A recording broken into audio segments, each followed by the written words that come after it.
আমাৰ চেনেলৰ সমূহ দৰ্শকলৈ স্বাগতম জনাইছোঁ আৰু ভিডিঅ'টো আৰম্ভ কৰিব লৈছোঁ।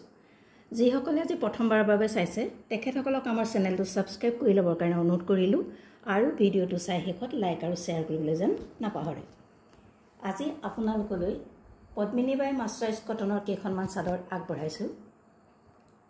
গৰমত পিন্ধিবৰ কাৰণে সুবিধাজনক বগা সেউজীয়া পাৰি থকা আৰু কালাৰো আছে।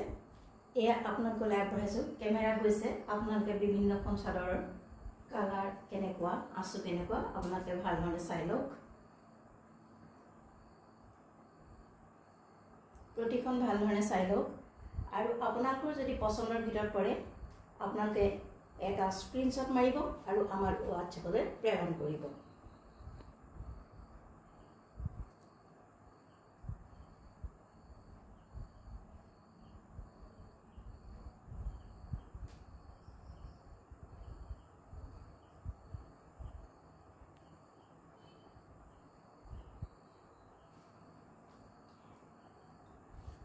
পদ্মিনী বাই মাৰ্চাৰাইজ কটনৰ এই চাদৰকেইখন আপোনালোকলৈ আগবঢ়ালোঁ।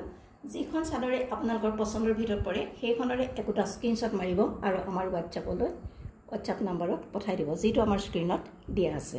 চাদৰৰ সম্পৰ্কে জানিবলৈ আপোনালোকে আমাৰ হোৱাটছআপ নম্বৰত মেছেজো দিব পাৰে আৰু স্ক্ৰীনত দিয়া নম্বৰত আমাক কল কৰি সুধিব পাৰে। যিখন চাদৰে আপোনাৰ পচন্দৰ ভিতৰত পৰে সেইখনৰে স্ক্ৰীনশ্বট লৈ আমালৈ পঠাই দিব। পদ্মিনী বাই মাৰ্চাৰাইজ কটনৰ চাদৰ গৰমত পিন্ধিবৰ কাৰণে সুবিধাজনক আপোনালোকলৈ আগবঢ়ালোঁ। পচন্দৰ ভিতৰত পৰিলে আমাৰ লগত যোগাযোগ কৰিব বুলি আশা কৰিলোঁ।